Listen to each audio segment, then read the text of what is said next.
स्वागत दोस्तों Pankaj GS study centre में। आशा करता हूं कि आप लोग का तैयारी 69वीं बीपीएससी का अभी बढ़िया से चल रहा होगा। अभी पीटी मेंस दोनों को लेकर चलिए इस मंथ तक, जून तक। इसके बाद जुलाई से आपको पीटी पे स्पेशल हो जाना है, क्योंकि इस बार का पीटी थोड़ा हार्ड होने वाला है, हार्ड प्लस स्पेशल होने वाला है, क्योंकि इस बार कंबाइंड सिविल सर्विस है। इसके साथ सीडीपीओ का भी होगा, एओ का भी होगा, यानी 3-4 सिविल सर्विस का एग्जाम एक साथ होगा। अगर इस बार अगर पीटी फेल होते हैं तो मान के चलिए आप 1.5 साल आप बैठने वाले हैं। इसलिए पीटी को इस बार लेके छोड़ना है, पीटी को इग्नोर नहीं करना है, बढ़िया से तैयारी करना है। 3 महीना पीटी की तैयारी करना है, जुलाई, अगस्त और सितंबर तक। पिछले 3 सीरीज में हमने बिहार के बारे में बता रहे हूँ, उसमें तीसरा सीरीज में हमने बताया था कि बिहार की प्राकृतिक संरचना, बिहार की प्राकृतिक संरचना को जो हमने 3 भागों में बांटा था। वो 3 भाग था, पहला शिवालिक श्रेणी, दूसरा बिहार का मैदान और तीसरा दक्षिण का पठार। हमने आगे ये भी बताया था शिवालिक श्रेणी को आगे हमने 4 भागों में बांटा था। इसी तरह बिहार का मैदान को हमने आगे 2 भागों में बांटा, उत्तरी गंगा का मैदान और दक्षिणी गंगा का मैदान। इसके फिर उत्तरी गंगा के मैदान को बांटा था, फिर दक्षिणी गंगा के मैदान को भी बांटा था। इसके बाद फिर दक्षिण का पठार, जो दक्षिण का पठार को हमने 4 भागों में बांटा था। उसमें हमको ये भी बताया था कि दक्षिण के पठार सिर्फ 2 ही इंपोर्टेंट टॉपिक है जो पढ़ने वाला, वो कौन कौन था? तो गया पहाड़ी क्षेत्र। हमने गया पहाड़ी क्षेत्र में ये भी बताया था कि उसमें गया पहाड़ी क्षेत्र में रामशिला, प्रेसशिला, भूशिला, ब्रह्मयोनि और कटारी पर्वत पाया जाता है। ये आपके एग्जाम की दृष्टि से महत्वपूर्ण हो गया। दूसरा हमने बताया था कि गिरियक पहाड़ी क्षेत्र, गिरियक पहाड़ी क्षेत्र बेसिकली नालंदा में पाया जाता है। उसमें हमने ये भी बताया था उसमें रत्नागिरी, वैभवगिरी, विपिलगिरी, ये सब पहाड़ी उसमें पाया जाता है। एक सोनगिरी भी पाया जाता है। इसमें 2 ही इंपोर्टेंट बताया था, इसको आप लिख लीजिएगा। और तीसरा आज चौथा पार्ट बना रहे हैं, वो बिहार की जलवायु एवं मृदा है, तो इसके बारे में लिख लीजिएगा। बिहार की जलवायु मृदा है। बिहार में क्षेत्रीय विषमताओं के आधार पर बिहार की जलवायु को 4 भागों में बांटा गया है।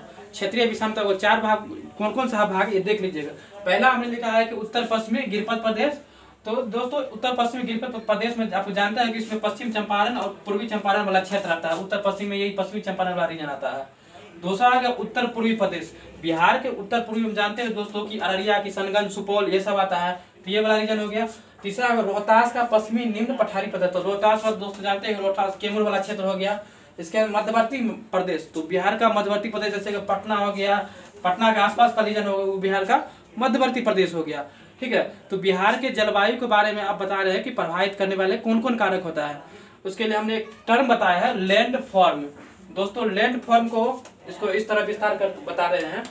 लैंड में लॉन्गिट्यूड, लॉन्गिट्यूड मतलब होता है अक्षांश, ए माने अल्टीट्यूड, सॉरी लॉन्गिट्यूड मतलब देशांतर होता है, अल्टीट्यूड मतलब होता है अक्षांश। एन मतलब होता है नियर ऑफ सी, माने नियर ऑफ सी मतलब समुद्र से नजदीकियां। डी होता है डायरेक्शन ऑफ विंड, माने हवा की दिशाएं। एफ मतलब होता है फॉरेस्ट, माने जंगल। ओ मतलब होता है ओकेन, माने महासागर। आर होता है रेनफॉल मतलब वर्षा। एम होता है माउंटेन, माउंटेन मतलब पर्वत। एस मतलब होता है सॉइल, सॉइल मतलब मिट्टी होता है। तो दोस्तों आप बता देते हैं कि बिहार जो है कर्क रेखा के उत्तर में स्थित है, तो अक्षांश रेखा बिहार, अक्षांश जो होगा बिहार की जलवायु को प्रभावित करेगा। तो बिहार की जलवायु अक्षांश प्रभावित करेगा। ठीक है, इसके बाद डायरेक्शन ऑफ विंड प्रभावित करेगा बिहार की जलवायु को। इसके बाद चूंकि बिहार जो है समुद्र के निकट नहीं है तो ओकेन प्रभावित नहीं करेगा। इसके बाद फॉरेस्ट भी बिहार को प्रभावित करेगा। इसके बाद हो गया आपका रेनफॉल, रेनफॉल ही प्रभावित करेगा। इसके एम हो गया माउंटेन। ये सब चीज बिहार की जलवायु को प्रभावित करता है। ठीक है, ये हो गया। अब जो इससे हालांकि क्वेश्चन नहीं है, क्वेश्चन आएगा इसमें इस प्रकार का आया कि मतलब बिहार की क्षेत्रीय विषमताओं के आधार पर जलवायु के कितने भागों में बांटा गया, क्वेश्चन यही आएगा। तो आप बता देना 4 भागों में बांटा गया। ठीक है, अब हम जो सबसे ज्यादा महत्वपूर्ण टॉपिक है वो या बता रहे हैं, उसको ध्यान से आप लोग लिखिएगा, समझिएगा।